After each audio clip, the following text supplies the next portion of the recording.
Hola, ¿qué tal? Bienvenidos a nuestro primer capítulo de Paramedicazos. ¿El primero? Vamos a ver qué pasa.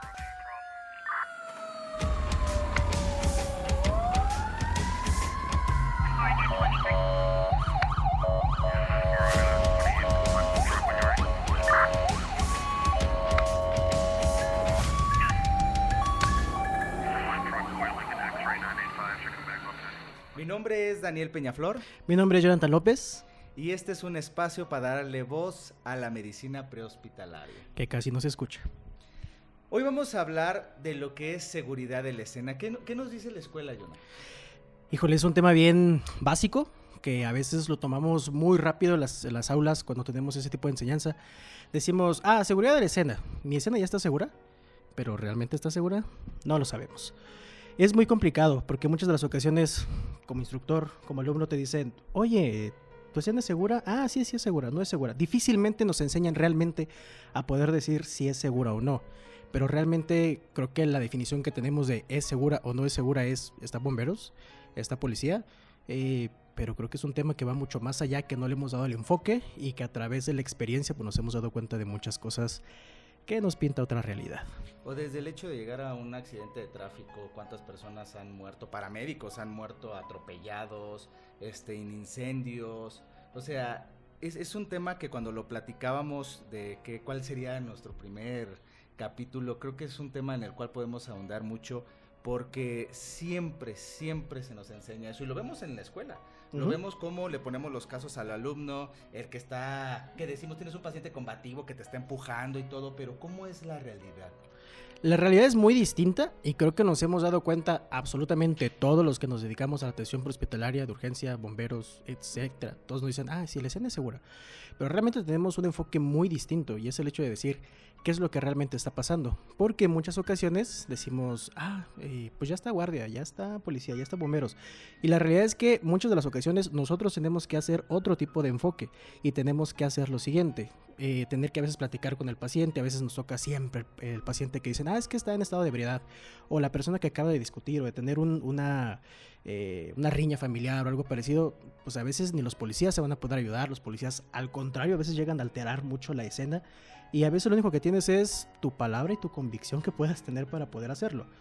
La realidad es otra. Si bien recuerdo algo muy que pasó hace algunos meses, nos mandaron una vez a un servicio, tal cual era el siguiente. Vas a una colonia no muy conocida, por cierto, y te decían que ibas únicamente... ¿Aquí en Querétaro? Aquí en Querétaro. Aquí en donde trabajo. En el cual iba a decir, pues vamos a una valoración. Ese fue el motivo del reporte. Dicen, ¿sabes qué? Vas a ir a valorar a una persona que aparentemente fue lesionada en un asalto. Como siempre nos lo dicen, siempre veo una escena, imagínate lo peor, ¿no? Pero pues ese tipo de escenarios que son cada vez más recurrentes, pues creo que van haciendo mucho más corto el hecho de que quieras enfocarte en algo tan peligroso, ¿no? Decían que ya estaba policía ahí, que nada más tenía algunos golpes, que inclusive tenía una herida en la cabeza, pero que pues estaba algo leve, ¿no? Que quería la ambulancia para poder llegar. ¿Qué te imaginas tú que vas a llegar a una escena como esas? Una valoración normal, un borrachito. ¿Algo así? ¿Se enojó con la esposa? Lo asaltaron. Ese fue el reporte, ¿no? Fue porque lo asaltaron. Okay. Y en ese momento nosotros nos movimos para la escena. Sí estaba un tanto retirado, un día viernes, ya una ciudad como esta que está creciendo muchísimo. Y al momento de que llegamos, para empezar fue un poco complicado. Fue un lugar de una colonia que ni siquiera aparece en Google Maps, literalmente. Difícil. Fue la noche, hora del tráfico. Y lo que nos decía era lo siguiente, pues donde veas la patrulla. No se veía ni una patrulla hasta que ya en el último camino nos interceptó una, nos dice, es por acá. De ahí todavía nos metió mucho más al fondo. Creo que a muchos nos ha tocado ir a escenas así. Y lo que vemos es que vemos una persona literalmente en el piso, la cual de impresión general yo veo que se está moviendo la persona que estaba ahí y que inclusive ya traía un vendaje ya realizado en lo que es la parte de la cabeza. Y nos bajamos para poder evaluar al paciente. De hecho, el paciente, cuando nos acercamos, nos voltea a ver, se dio cuenta que llegó la unidad, que llegó la ambulancia. Los oficiales también le comentan, oye amigo, ya llegó la ambulancia para que te revise, para ver si todo está bien. En ese momento preguntamos, iba con uno de mis compañeros, con Abel, y con una persona que iba como voluntaria, Y le dijimos, ¿sabes qué? Pues vamos a valorar al paciente, vamos a ver qué es lo que tiene realmente y pues vamos a ver su determinación, ¿no? De realmente de las lesiones que pueda llegar a tener. En ese momento empezamos a platicar con el paciente interactúa con nosotros y había personas testigos de ahí, de esa colonia. ¿El paciente estaba tranquilo? Estaba muy tranquilo, estaba como si nada. Nada amenazante. Nada amenazante. De hecho, había 2 unidades de policía, lo cual es bastante extraño para un tipo de reporte como eso y más en una colonia tan alejada como lo era ahí. Y había testigos ahí, obviamente, pues tu interrogatorio, ¿no? Oye, hay personas que lo conocen, por aquí, lo han visto, trabaja por aquí, y nos comentan, no, pues realmente nosotros no lo hemos visto, ¿no? O sea, esta persona no es de aquí. En ese momento empezamos a hacer el interrogatorio, nos comenta que efectivamente, que de hecho él tenía pocos días o semanas de haber llegado aquí a Querétaro a trabajar, que él era de otro estado.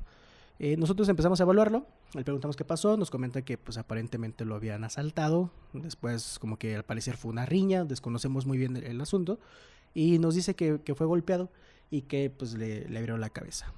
Mi compañero y la voluntaria empiezan a estar checando lo que es la parte del sangrado, que era lo que se notaba evidentemente, y empezamos a hacer toda nuestra evaluación del paciente. Nos dimos cuenta que sí, que realmente tenía una laceración en lo que era la parte del cráneo, y en ese momento preguntábamos cuánto tiempo llevaba, ¿no? El tipo de evolución desde que lo golpearon hasta que llegó la patrulla.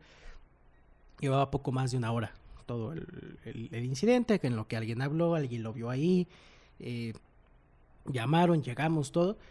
Y en ese momento, pues, preguntamos al paciente, ¿no? Realmente si tenía algún tipo de sintomatología mayor. Él únicamente refería que le dolía la parte de la herida. No refería a cefalea, no refería a nada. Y que siempre cooperativo. Siempre cooperativo. Y en ese momento decía, no, yo estoy completamente bien, solamente me duele. De hecho, él decía, yo nada más quiero saber si me tienen que coser o si me quedo así. Y el vendaje le dije, no, pues, ¿sabes qué? Vamos a checarte si era de sutura. Y en ese momento empezamos a pasar datos, ¿no? En ese momento, pues, realmente no había algo más que nos pudiera sugerir que el paciente, pues, tenía un daño mayor, ¿no? Empezamos a platicar con el paciente, volvimos a hacerle ahora un nuevo vendaje. El vendaje que tenía, pues, sí, ya estaba empapado. Le hicimos el control de la hemorragia. Y el paciente se empezó a tornar más cooperativo, de hecho, ¿no? Le dijimos, oye, ¿sabes qué? No eres de aquí. Ni siquiera ubicaba realmente dónde vivía. La colonia, o sea, decía, yo sé cómo llegar, pero no ubico cómo se haga. Mis familiares, pues, viven en otro estado, vivo solo, me vine a trabajar. Dijimos, bueno, ¿sabes qué? Pues vamos a llevarte al hospital. Él no sabía si todavía estaba dado alto en el IMSS porque, pues, tenía un trabajo y luego se fue a otro días y no sabía, ¿no? Tenía como esa duda y ya lo íbamos a llevar. En ese momento, pues, bajamos nuestro carro camilla. Te hablo de que la ambulancia a donde estaba el paciente, que nos quedó de frente, era una distancia como de 10 metros, más o menos. Bajamos nuestro carro camilla. De hecho, el paciente ya le habían dado una cobija a alguno de los de ahí, porque ese día era de noche, era mucha terracería y estaba haciendo ya algo de viento frío, ¿no? Fue más o menos mes de noviembre, diciembre, entonces ya se sentía la temperatura. Ya la chamarrita. Ya cala el frío, ya pega el frijol. Entonces, vamos con el paciente, lo íbamos a subir a la ambulancia. Le digo a mi compañero, ¿sabes qué? Vamos a bajar el carro camilla. En nuestro carro camilla es de nada más hasta arriba o hasta abajo. Y le dijimos, ¿sabes qué? Te vamos a tener que trasladar. Él dijo que sí, que no había ningún problema. Pusimos para que estuviera mucho más cálido la cobija, como si fuera una sábana del colchón. Y en ese momento, cuando le íbamos a empezar a subir, el paciente empieza a referir bastante cefalea. Entonces volteó a ver a mi compañero y le digo, dije, esto ya no me está gustando. Como que ya es preocupante el síntoma, ¿no? Le pregunté, ¿qué te pasa? Me dice, me duele mucho la cabeza. Y dijo, ya está pasando. Me dijo, sí. Dijo, ok. Le dije, mira, ya vamos a subirte a la camilla. ¿No te alarmaste por una condición médica? Médica. ¿Te preocupó más lo médico? Nunca una seguridad de la escena. Jamás. Todo era tranquilo, ¿verdad? Todo era tranquilo. Te repito, había 2 patrullas, más o menos como unos 6, 7 oficiales. O sea, sí fue como de, sí está como... Me sentía seguro. Muy seguro. Las personas que estaban ahí, la señora, los señores decían, no, pues el chavo, de hecho, aquí pues, se ve tranquilo. El chavo muy cooperador en todo momento. Y al momento de que lo subimos a la ambulancia, el paciente, al carro camilla, el paciente empieza a decir que tiene dolor de cabeza muy fuerte, muy fuerte, muy fuerte, muy fuerte, muy fuerte. Y lo pusimos en posición Fowler, así como para únicamente subir a la ambulancia, que estuviera un poco más cómodo. Y justo cuando íbamos a subir del piso hacia arriba, el paciente empieza a moverse mucho. Entonces dijimos, agitado. Bastante agitado. Y nos preocupó, dije, si ahorita lo subimos con esta condición en la que está, posiblemente en el que se está moviendo, que esto se pueda marear y se pueda caer, porque ya está en posición fowler. En ese momento, le íbamos a empezar a bajar y decirle, oye, tranquilo, y de hecho los oficiales como que se alarmaron, se espantaron, dijeron, ¿qué está pasando? ¿No? Realmente estamos viendo que pues de un momento a otro se tornó su condición o su interacción con nosotros. Y en ese momento lo que nosotros hicimos fue decirle, a ver, tranquilo, mira, te vamos a llevar al hospital, aguántanos, vamos a subirte a la ambulancia y ahorita te ayudamos con algo, ¿no? Le refería algo para el dolor, le dijimos, ahorita te damos algo para el dolor para que estés más tranquilo. Más te estoy tardando en contar lo que sucedió cuando literalmente todavía el carro camilla a nivel de piso, hasta abajo, se levanta y empieza a gritar. Él da un brinco. Sí, se levantó y manoteó y de hecho estaba mi compañera se hizo para atrás, estaba esta voluntaria, la movimos para un costado, le dijimos, ten cuidado, te va a manotear y se para. Y de hecho los oficiales nos dicen, ¿no? Como de, ¿y ahora? ¿Qué pasó? Todo estaba muy bien. ¿Para dónde voy o qué? ¿Y a dónde se va? Yo, tranquilo, dije, vamos a hablar con él, no lo podemos subir a la fuerza, no lo puedo hacer más, ¿no? Y el oficial justamente iba atrás de uno que se veía muy, muy tranquilo con él, muy cooperativo, le decía, a ver, vente amigo, vente, vamos a llevarte a la ambulancia, déjate ayudar y ahorita para que subas. El paciente, contexto de la colonia, era una colonia, pues, repito, no estaba en el Google Maps, entonces obviamente pues, las calles eran de terracería, había una casa, enfrente había otra casa, en esa callecita literalmente solo que había un carro y carros estacionados en la parte de afuera, así en diagonal, y justo en una de las casas, al lado de estas casas, estas construcciones, había mucho terreno, bastante terreno, o sea, literalmente eran dos casas. ¿Terreno baldío? Baldío, completamente. Entonces era una casa enfrente de la otra y a sus costados bastante terreno baldío, ¿no? Yo creo que unos 50 metros de cada lado, sin ningún problema. Entonces había bastante hierba, y el chavo se empieza a mover para allá. Entonces va el paciente, va el policía y le dice, ¿sabes qué? Vente para acá, o sea, vente, te van a ayudar. Y nosotros íbamos atrás del paciente y en eso empiezo a notar que en su caminar empieza pues ya a arrastrar el pie, ¿no? Se veía, dije, una marcha táxica. Atáxica, como dicen los gringos. Igualito. Veo al paciente y me dice el policía, ¿qué va a pasar? Le dije, jefe, nada más hay que estar al pendiente porque posiblemente el paciente se vaya a tropezar porque está arrastrando así. Le dije, pregunta, ¿el paciente caminaba así? ¿Ustedes lo vieron cuando caminaba? Me dijo, no. De hecho, el paciente empezó a caminar normal. Los pregunté a las personas que estaban ahí y me dijeron, no, él caminaba normal, o sea, no tenía ningún problema. El paciente se va hacia un costado de la casa, hacia un terreno, y en ese momento el paciente se empieza a meter al terreno. Y los oficiales dicen, ¿qué hacemos? Le dije, vamos a seguirlo para que si llegara a tropezar, nosotros pues ya lo sacamos de ahí. De hecho, mi compañero fue por la camilla y la espátula para poder sacarlo mucho más rápido. Y le dije a los oficiales, échenos la mano porque si ahorita se cae, pues va a ser complicado por el terreno poderlo sacar. En eso el chavo regresa. Y en ese momento de que regrese dije, pues ya va a cooperar con nosotros, ya se va a subir a la ambulancia. Y de hecho el oficial le dice, vente ya. Y le dice, es que me duele mucho la cabeza. Le dije, vente, dijo, ya te subimos y ya te vamos a dar algo para el dolor, para que estés mucho mejor. Y me dice, sí. Viene el chavo y otra vez da un grito muy fuerte. Dice, le cayó la cabeza. Gritando, no, ya gritó fuerte, bastante fuerte. En ese momento, afuera de la casa, como contexto, estaba afuera de su casa, estaba un coche ahí, tipo sedán. Entonces veo el carro y empiezo a ver que el chavo brinca hacia el cofre. Y yo dije, ¿va a brincar hacia nosotros? Y los oficiales, pues obviamente, pues, en su postura, en su trabajo, pues se pusieron como muy atentos de no vaya a brincar para acá. Brinca hacia el toldo y del toldo, enfrente de esa casa, tenían, en lugar de portón, tenían como una reja de esta de malla ciclónica, y hacia arriba no tenía nada, más que ya un castillo con el que se supone que van a colocar ahí su portón. Una vez que lo hacen, el chavo brinca en medio de las rejas, más o menos la distancia eran como de unos 1.5 metros, 2 metros, entonces tenía bastante espacio para poder hacerlo. Brincó y dije, parkour, y brincó el chavo. Entonces se mete y sale se metió a la casa. En la casa, obviamente se veían, había bastante patio, era un patio como para 2 coches para poderlos meter en fila. Y del lado derecho y al fondo, como en forma de escuadra, más o menos así, estaba la construcción. Veo que había 1 o 2 focos prendidos, repito, ya era noche, ya eran como las 9 de la noche aproximadamente.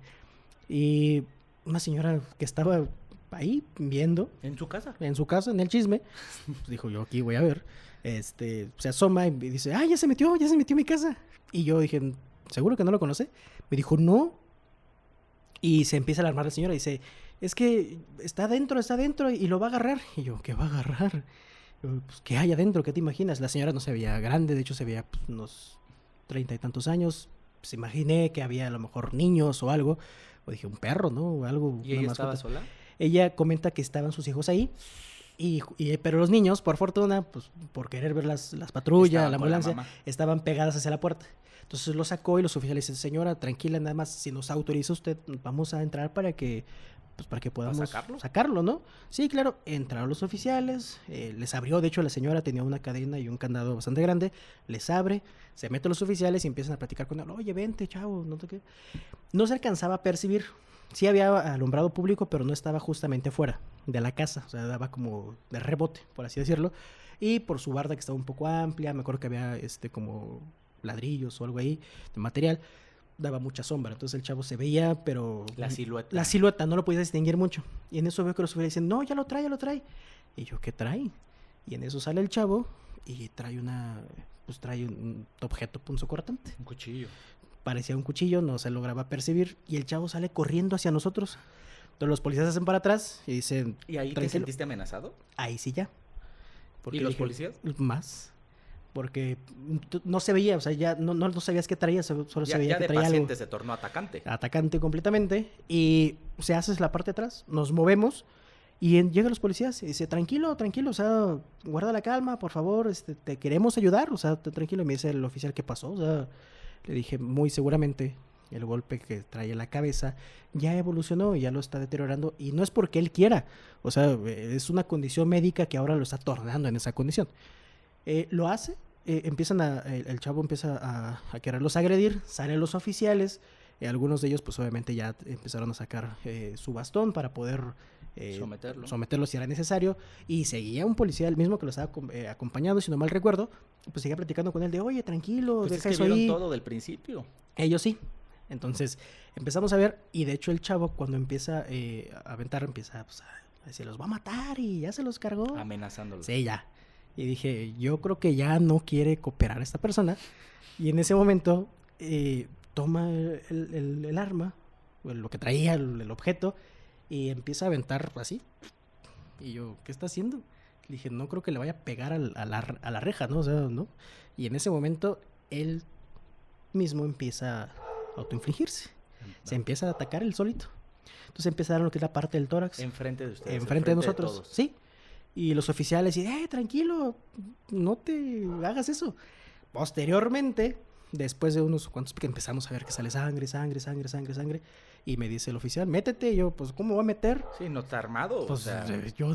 Sí, no sé si se han dado cuenta que se está atacando y que trae un cuchillo que los quería... Y seguía de pie. De pie. Después de unos cuantos segundos, yo creo que medio minuto, no sé, el tiempo se hace eterno en esos momentos. Y veo que el chavo se empieza a mover y empieza a perder el equilibrio y se empieza a ir hacia la parte de atrás, la parte donde no había tanta luz, había mucha sombra. Y vemos como que cae. Y los oficiales, pues, empiezan, para su seguridad, pues, empiezan a alumbrar, algunos de ellos pues, a tomar evidencias de que, pues ellos estaban haciendo su chamba, ¿no? Y también, pues, gente de ahí estaba bastante asombrada de lo que estaba pasando. Logran verlo, está tirado, y le hablan y no contesta. Y pues sí le dije a mi compañero, le dije, mi paciente ya está muy grave, posiblemente tantas lesiones que se hizo, ya está muerto.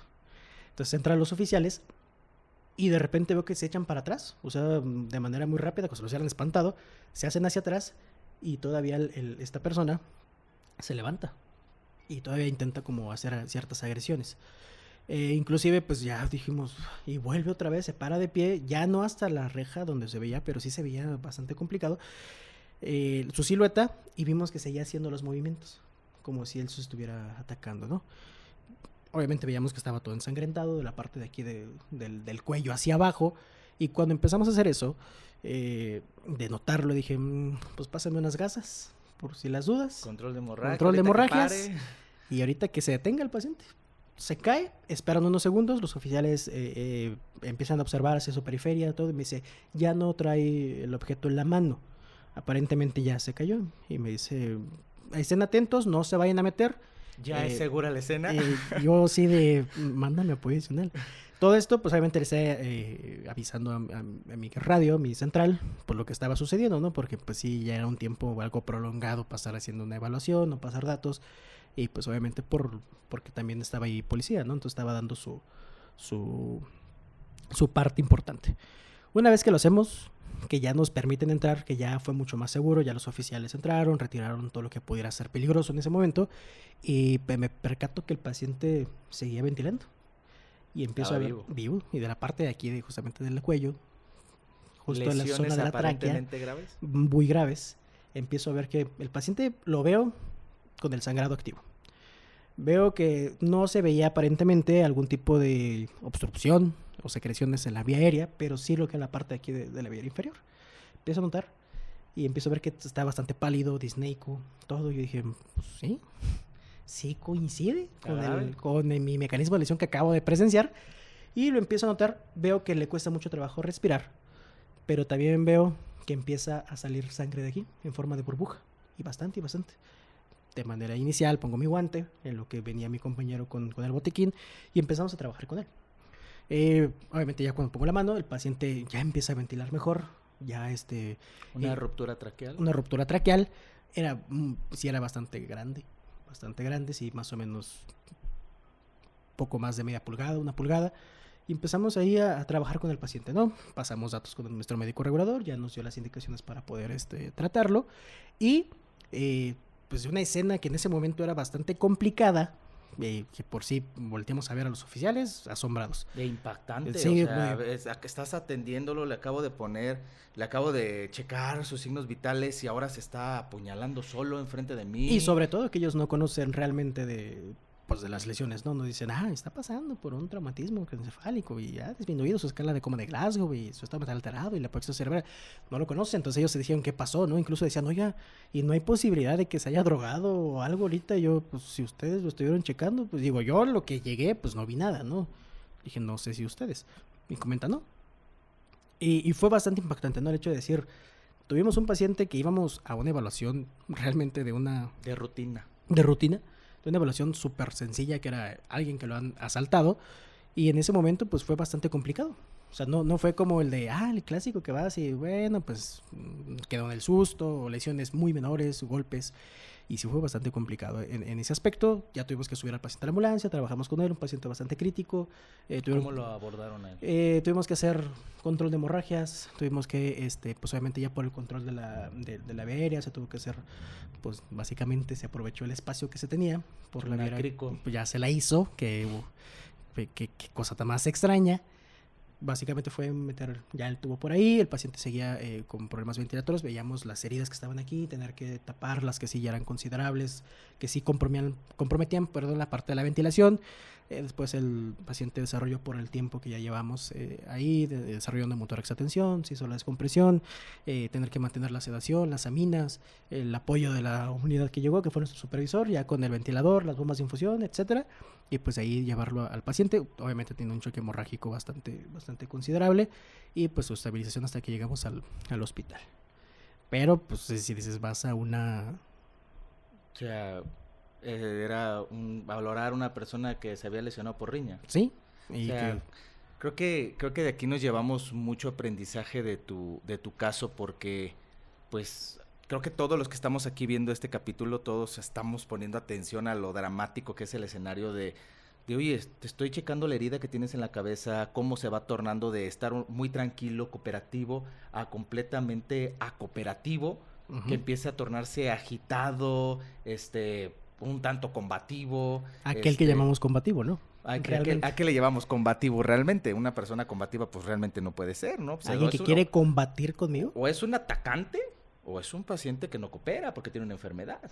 Entonces, en este caso, desde que se brincó, desde que se torna pues ya una amenaza para ustedes, para él, pues obviamente tenemos que hacer una intervención rápida. Pero ¿cómo lo hacemos cuando la persona no solo pues está amenazando con hacerse daño a él, sino que trae un arma que te puede matar a ti? Y los policías, pues, son escenas que salen de nuestro control, ¿no?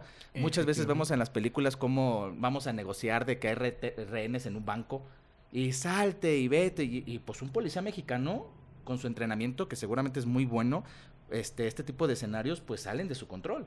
¿Y ustedes? ¿Es la primera vez que tú estás en un escenario como estos? Así tal cual sí. Digo, me ha tocado otros escenarios de riesgo donde el paciente pues sí intenta y logra hacerse bastante daño, hasta inclusive ocasionar la muerte, pero pues sí es bastante impactante, ¿no? Dices, jamás me dijeron que esto podía pasar, jamás me dijeron que iba a llegar a esto, y nunca te imaginas que realmente te va a tocar a ti ver cómo se hace todo el mecanismo de lesión y ver que sí llega a cometer su... ¿Y cómo manejaste tu trauma emocional de ver a una persona que estás atendiendo, que está totalmente cooperativa, a sabes que se va a morir? En ese momento sí fue el de más la preocupación por mía, de mis compañeros, el de no nos vaya a hacer algo, y que obviamente pues los oficiales al ya sentir una agresión, dije pues obviamente están, creo que actuando dentro de su derecho, su protocolo, y posterior a eso pues ya terminó el servicio, ver que todo estaba bien, gracias. En ese momento fue platicar con mis compañeros y saber que estábamos haciendo las cosas por lo mejor que se pudo. Fue tan rápido todo que no pudimos procesarlo, realmente ver el estado del paciente, llevarlo con vida, y posterior a eso, pues bueno, ya el apoyo con un psicoanalista que tenemos ahí. La desactivación emocional, dices, ajá, porque a veces uno dice, bueno, si yo lo hubiera calmado o lo hubiera trasladado antes, esto no hubiera pasado, pero pues tú vas caminando con el desarrollo del servicio, de la escena, o sea, nosotros no sabemos qué es lo que va a pasar. O sea, tú puedes predecir ciertas cosas, pero pues hasta cierto punto. De noche, oye, mira esto, se brinca una casa, se mete una casa, agarra un cuchillo, hay una familia adentro, los policías, ustedes, o sea, son casos que realmente no los vamos a ver en la escuela. Sí, de los que jamás te imaginas, dices, nomás en Estados Unidos pasa, o en otros países. Totalmente un caos. Te voy a platicar uno. Tú y yo somos de Celaya. Sí. Orgullosamente celayenses. Sabemos cómo se comporta la ciudad. Estábamos de turno, que fue un domingo. ¿El Celaya de hace cuántos años? Celaya del 2011.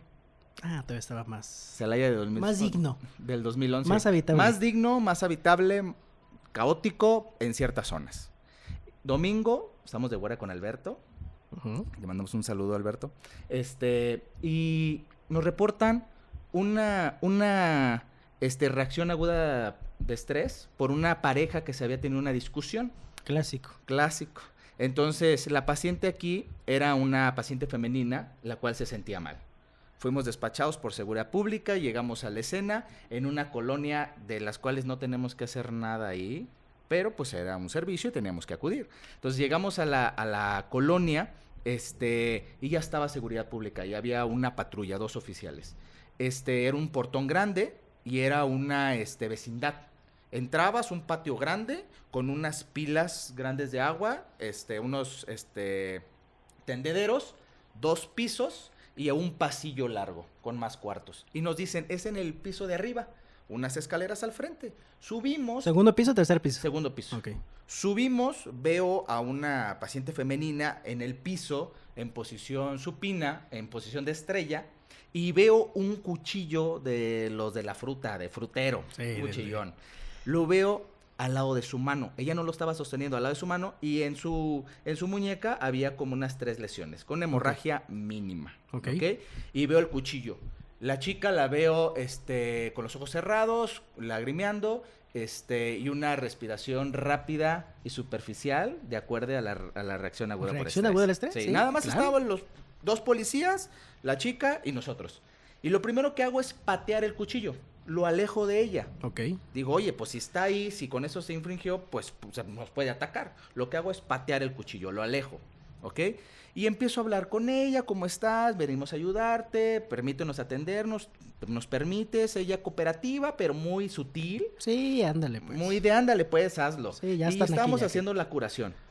Eran las 9:30 de la noche. Todo callado, en silencio. Domingo, ¿verdad? Domingo. Uf. De repente un policía le hace así, parecía como un perro de esos del aeropuerto. Y yo dije, ay, ¿qué está oliendo? Y le dice a su compañero, voy a bajar. Y baja el policía y yo seguíamos atendiendo una curación mínimo, todo en silencio, y baja un oficial a la planta de abajo.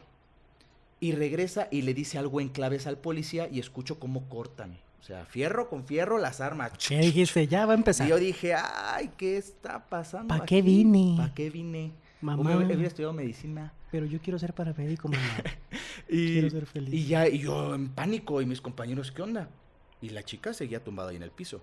Y el policía corta su arma, la saca y se queda con nosotros y se baja el otro. Y empiezan a llegar más patrullas, más patrullas, más patrullas. Y resulta que abajo se estaban fumando un churrito de mota. Pero cuando baja el policía a ver por el olor, ahí vendían. Y Punto. entonces ahí tenían pues toda la bodega, y llegan más policías. Entonces de algo, de una reacción aguda al estrés, de una pues de una riña familiar, te tornas a una decomisión de droga y toda la fiesta, y nosotros en medio de ahí. Yo ya me quería ir, vámonos, ¿qué hacemos aquí? ¿Para qué nací? ¿Para qué nací? Celaya, Guanajuato. ¿Qué haces en medio? Retírate. Entonces Vámonos. nosotros vamos a recoger las cosas, todo, Y ya bajamos y ya había unos 50 policías ahí. Y estábamos todos en el patio de la vecindad, un patio grande, ahí donde estaban los tendederos. Y yo recuerdo que en mi clase de emergencias de la conducta, me decía el psicólogo, cuando alguien se intenta suicidar y no lo logra, lo va a intentar otra vez. ¿Y otra vez? Y otra vez, y otra vez. Y me acuerdo que ese día pues ya le hicimos las curaciones a la chica, todo, nos bajamos, estábamos hablando con los policías y le digo al que estaba encargado, hoy oficial, nosotros ya nos retiramos, te comento, ya revisamos a la chica, pues todo bien, su salud, una lesión menores, etcétera, etcétera, y ahí está con sus familiares.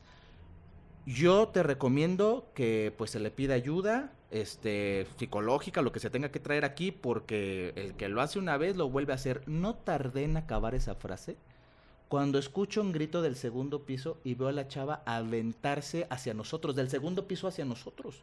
Se aventó y cae sobre los tendederos, amortiguó la caída de los tendederos, pa enfrente de todos, el caos. Y pues empieza a tornar muy combativa la situación. Y a ver, yo quiero que los que nos están viendo entiendan algo. Los que vivimos en una ciudad conflictiva, donde las balas no la vas a parar nada. Jamás. Las balas no los va a parar por más que reces. Entonces estamos en una situación de extrema seguridad en el cual te tienes que ir.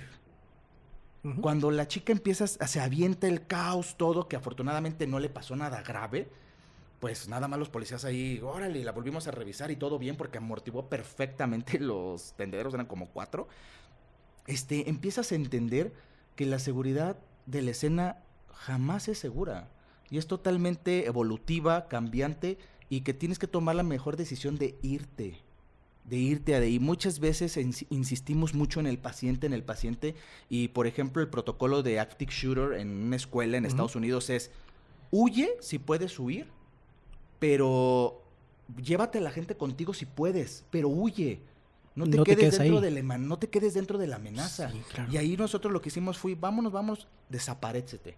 Yo no sé si va a venir, pues, los compañeros del chico que se estaba fumando su cigarro a recuperar su mercancía. Añadiendo el segundo escenario que el segundo se hizo ahí. escenario de seguridad, o sea, todo eso. Y es precisamente este podcast de lo que queremos lograr, que ustedes entiendan, y seguramente tienen situaciones tan complejas, que compártanos, mándenos mensaje de sus situaciones para poderlas platicar, porque congeniamos mucho en eso. Uh-huh. El paramédico nunca está seguro. Jamás. Y nosotros que hemos tenido la oportunidad de coordinar ciertos servicios de emergencia, escuchamos a los paramédicos que dicen, ya está la policía ahí, antes de salir, mira, aunque te digan que sí, jamás te confíes. ¿Qué tips tú crees que podemos llevarnos a casa para este tipo de escenarios? Yo creo que en base a lo que solamente voy a hablar de mi experiencia, obviamente si hablamos de protocolos, obviamente si hablamos de manuales de seguridad, obviamente vamos a tener protocolos y tips, sobre todo donde los hicieron, que generalmente van a ser o europeos o americanos en su defecto. Pero lo que más les puedo decir es, no te confíes, estamos en un país donde no siempre vamos a tener toda la escena que quisiéramos, ¿no? Completamente segura tal cual nos lo ponen, ¿no? Hay que entender una cosa bien importante, es que tú vas solo contra el mundo. O sea, no hay algo más que nos puedan apoyar. No siempre tenemos el respaldo del mejor policía preparado, no siempre tenemos la situación donde nosotros quisiéramos estar, porque siempre es complicado, ¿no? A veces me ha tocado en algunos trabajos que nos han tocado pacientes por agresión y muchas de las ocasiones, pues, tú estás solo. Tú con el paciente herido por alguna riña, bala, lo que sea, y te dicen, sí, trasládalo solo. Y uno que viene de Celaya vive en la paranoia y se dice, no, que vámonos. Totalmente. Acompáñenme. O sea, yo he visto últimamente y en Estados Unidos, porque pues la mayoría de capacitación que tenemos acceso es pues, al vecino, a los norteamericanos. Venga. Y ellos que ya traen chalecos, que todo. O sea, yo no veo mal traer chalecos. O sea, entre más me pueda hacer seguro yo mi entorno, pues mejor para mí. Pero también tengo en cuenta algo. Nos estamos pareciendo al que le están disparando. Sí. Entonces, ¿qué medidas de seguridad podemos tomar desde el hecho de cómo nos posicionamos en la ambulancia? Desde cómo pones la ambulancia. Yo me acuerdo que cuando llegué a trabajar aquí a Querétaro, me decían, cuando me tocaba manejar, me decían, oye, ¿por qué siempre te quedas en la puerta y con la ambulancia prendida? Pues están viendo y no ven. O sea, te invito a cubrir un día a Celaya, Guanajuato, y que de hecho creo que es de mucho respeto los paramédicos que están allá cubriendo y en todas las ciudades conflictivas, se ocupan muchas agallas para seguir haciendo el trabajo de manera segura. Entender que si tengo que correr, corre. Desde el hecho de que te metas a una casa y tú no sepas qué está pasando. Donde ni cuestionas, o sea, dices, vámonos. O sea, no sé por qué, pero vámonos. Esa puerta por la que entré, ¿por ahí voy a salir? La mantienen a ver, o sea, pregúntense ustedes, ¿han hecho el hábito de que la puerta con la que entraste la atores para que no se cierre? ¿Es un fraccionamiento? ¿Es un ¿Se abre fraccionamiento? manual? ¿Cómo Eléctrica. vamos a salir corriendo de ahí? O sea, realmente, ¿cómo nos vamos a proteger ante una amenaza? Golpes. Todos conocemos un paramédico al que han golpeado porque el paciente está, no cooperativo porque tiene un trauma de cráneo severo, tiene una hipoglucemia y suéltame y esto. Familiares. O le pones el baumanómetro y te manotea. O sea, lo entendemos en el paciente con la hipoglucemia, lo entendemos con el paciente con trauma de cráneo severo, por eso lo sedamos y lo paralizamos y lo intubamos. Pero el paciente que te habla por una riña y que te está diciendo vete, vete, vete, ¿por qué insistes? ¿Por qué a fuerza queremos atender al que no quiere, al que te está amenazando? Yo creo que nos exponemos demasiado en ciertas situaciones en las que realmente te hubieras podido ir antes, ¿no? Yo creo que podemos mejorar el hecho de confiar primero en tu compañero, también en la unidad que traigas, y poder decir, ¿nos podemos quedar o nos tenemos que ir? Porque muchas de las ocasiones subestimamos lo que está pasando, ¿no?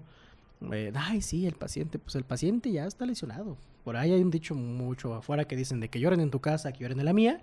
Totalmente. Pues es una complicación bastante fuerte con tu ética y con, sobre todo, ¿no? Con el que nos enseña de hay que ser los héroes de la historia. Ay, el paramédico vive por vocación. Ángeles no siempre. de esperanza. Sí, la herramienta de Dios aquí. Sí, pero pues también en tu casa te esperan. O sea, totalmente. Se trata de regresar con vida. Sí. O sea, y de todos los entornos. La seguridad de la escena engloba todo. Todo. O sea, hace poquito vi un video donde están unos materiales peligrosos, están encapsulados. Sí. Y suben un cilindro. Y que va así. Y el otro va, se cubre y lo quita. Oye, híjole. O sea, como pollitos de colores. O sea, bien dicen, el sentido común es el que más comúnmente no utilizamos, ¿no? ¿No tiene sentido? O sea, realmente, y creo que trabajar en equipo es fundamental. Conoce a tu compañero. A mí me gustan mucho los trabajos donde te dejan por un buen lapso de tiempo con esa persona. Uh-huh.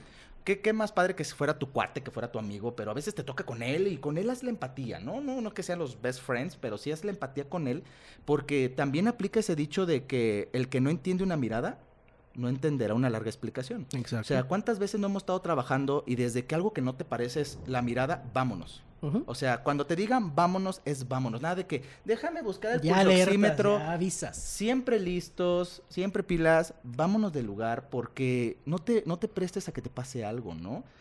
El helicóptero. Otro. El helicóptero. La gente no ha dimensionado la gravedad de tener expuesto una licuadora que si te atraviesas, no solo te va a hacer pedacitos, sino que va a causarle un mal a los demás. ¿Cómo vives tú esa inseguridad en el helicóptero cuando sabes que tú vas a cargo y nada más estás viendo entre el paciente, los demás, el policía que no te hace caso, que le dijiste replígame a todos y que ves que la gente pasa libremente? O sea, ¿qué te causa ver todo eso cuando estás en el helicóptero? El puro hecho hasta de ver videos, ¿no? Que se han notado ahorita dentro del país, fuera del país, que ves gente que se va a cruzar y tú, mis nervios, ¿no? En ese momento, obviamente, dato importante, siempre lo mencionan, el hecho es de que la prioridad, el punto más importante de una operación aérea siempre va a ser la seguridad. Siempre, siempre, siempre, siempre. Si no se puede bajar, si no está en condiciones, si lo que sea, El clima, no se puede. todo. No se puede. O sea, el capitán dice, no se puede, no es seguro. No se puede y no es seguro, no bajamos, no nos acercamos. Se tiene que retirar la aeronave, lo que se tenga que hacer. Pero sobre todo la seguridad es que estar muy pendiente, tener que tener una buena coordinación con los que están abajo. Si no se existe, entonces lo que nosotros hacemos es que, a pesar de que sea un transfer o algo muy rápido, procuramos mejor apagar la máquina para que sea un entorno más seguro junto con el personal, todos. Y cuando es así, sugiero siempre que vayamos 2 paramédicos, uno que se quede con el paciente, más el otro que logra posicionarse del lado del rotor todo. para poder ver todo y que tengamos la mayor seguridad. Obviamente me gusta bajar, decirle a los oficiales, sabes que no me dejes pasar absolutamente a nadie porque donde pase esta cosa nos hacemos.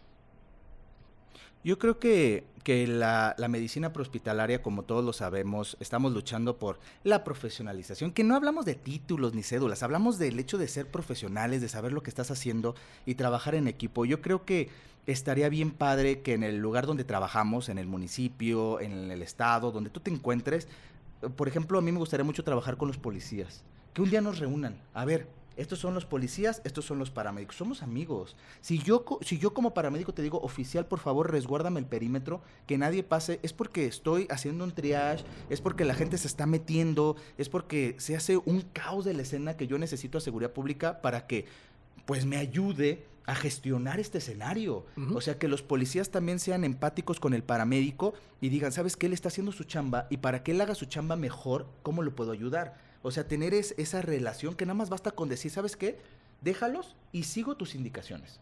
¿Sale? A mí me gusta mucho cuando bajamos en el helicóptero, en la carretera y que le decías al federal, oye, ¿sabes qué? Bloqueame los 2 carriles y lo hagan de manera entendiendo que es en pro del paciente. Porque cuántos traileros o gente enojada porque estás bloqueando la carretera. Que ya pitando, quiere irse. Ya quítense. Oye, es la seguridad del paciente, la seguridad de la aeronave, de toda la tripulación, de todas las personas que están ahí. O sea, estamos luchando por hacer una medicina prehospitalaria cada vez mejor con el único fin de que el paciente sea el que gane. Sí. Y la seguridad muchas veces se interpone en ese bienestar del paciente. Desde todo. Y creo que vale la pena recalcar que esto tiene graves consecuencias, por ejemplo, hay una asociación que es la National EMS Memorial Service en Estados Unidos, donde cada año hacen precisamente pues esos servicios fúnebres para recordar a todos los paramédicos que han fallecido en el cumplimiento de su deber. Tan solo en este año, lo que va del 2022, han fallecido 72 paramédicos en Estados Unidos. De ellos prevalece mucho el COVID. Solo paramédicos, ¿verdad? Paramédicos, solo Okay. paramédicos, ¿sale?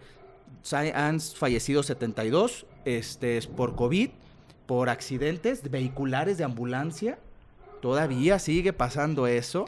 Y eso que son ambulancias gringas. Fíjate, ahora imagínate. No, aquí Sabemos que ha habido accidentes fuertísimos, los que han pasado en Michoacán, lamentables. La ambulancia se abre como queso Oaxaca, o sea, se desborona por completo. ¿Y dónde deja la seguridad de la tripulación, no?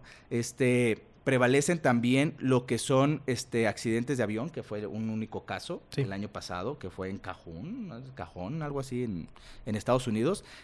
Por armas de fuego falleció un paramédico herido por arma de fuego en Estados Unidos en cumplimiento de su deber, estando de turno. Trabajando. Vas a ir a valorar. Y por secuelas de lo que fue las enfermedades que desarrollaron los que atendieron las Torres Gemelas, ¿ok? De todas esas enfermedades crónicas como crónicas de respiratorias y todo eso. O por burnout. Ahí va por lo respiratorio. Okay. Fueron 72 fallecidos en Estados Unidos tan solo lo que va del 2022. En México no se tiene esa estadística, la estuvimos buscando, no hay esa estadística, sin embargo vi hace poquito unas publicaciones de si la tienen, no la mandan, por favor. Ahí de Quintana Roo, que fallecieron unos compañeros paramédicos, y pues el único mensaje aquí que creo que nos tenemos que llevar es regresar a casa. Creo que hay que cuidarnos, en especial no solamente del de nos vamos a morir, o yo creo que desde muchas cosas, ¿no? Digo, hay cursos, hay tips, hay mil consejos que nos pueden dar, desde el puro hecho de vamos a tener que protegernos, hay que utilizar fajas, saber cómo hacer mecánica corporal, porque desde ahí es la seguridad nuestra, ¿no? En el COVID no se diga el hecho de ponte tu mascarilla, usa guantes, etcétera, ¿no? Yo creo que hay que... Lo que una intubación, gogles, o sea, toda la seguridad. Del COVID, lo único bueno que podemos rescatar quitarnos lo flojo, o sea, realmente hacer todo. Cuídate. O sea, ¿cuál es la prisa? O sea, ya estamos en el siglo XXI, traemos sedantes, paralizantes, equipos, ya hay quien trae laringoscopía, hay quien trae ultrasonido. O sea, ya es la era moderna, ya eso de que córrele, terapia diésel, eso es 1970, o sea, para eso estudiamos. Se va a morir. O sea, si el paciente no está respirando bien, si el paciente no está oxigenando bien, dale el oxígeno ahí, lo ocupa ahí, lo necesita y hace el entorno seguro. Digo, pues oye, también si te están diciendo que es por COVID, pues protégete bien, o sea. Que obviamente hablamos desde nuestro privilegio, ¿verdad? Como claro. decir que somos fifís y lo que sea. Si no está en tus posibilidades, pues sí, ni modo, vas a tener que agarrar y llevártelo al hospital porque no traes equipo. Lo entendemos, nosotros de ahí venimos, de una ambulancia que traía 20 collarines, 40 soluciones, vendas, gasas, férulas. Nos hemos subido a ambulancias que no traen un nada. rollo de papel. Sí. El rollo de papel es importante, ¿eh? Nunca lo olviden. Se los dice alguien con experiencia. Ambulancias que te tienes que poner la del tétanos para subirte. Todos venimos desde abajo, todos. ¿Ya traes seguro médico de gastos mayores? Hasta ya trae una unidad y fúnebre. de terapia que trae refrigerador para hemoderivados o hemocomponentes, o sea, ya... Pero la seguridad es todo. ¿Con qué encierras, Jonah? ¿Con qué comentario te gustaría que nuestros seguidores se llevaran a casa? Yo creo que lo que yo puedo dejar es no se confíen. La escena jamás va a ser 100% segura. Son escenas dinámicas que si bien representan bajos riesgos, a veces nos ha tocado no ir a casas de que vas a apoyar a alguien, ¿no? Como lo que mencionabas tú, se torna algo un poco más sencillo, por así decirlo. Y escenarios donde está todo un caos, ¿no? Entonces nunca van a ser seguras. A veces tú tienes que asegurar tu propia escena lo más que se pueda. Y ánimo, hay que regresar todos a casa. Yo algo que quiero que nos llevemos todos es que realmente trabajemos por cumplir las cosas. Que la flojera no nos gane y nos lleve a causar un accidente. Por no ponerme mis gogles. Por confiarme. Por confiarme. No te confíes. Usa tu intuición. Si algo anda mal, está mal. Creo que confía en ti, cree en ti. Si algo huele mal, está mal. Dice Spider-Man, te da la punzada. Pues listo, chicos, espero les haya gustado este primer capítulo de Paramedicazos. Para nosotros fue un gusto estar con ustedes. Síganos en YouTube, en nuestra página de Facebook de HO Premier Medical Service y pues hasta pronto. Cuídense, ya nos vemos.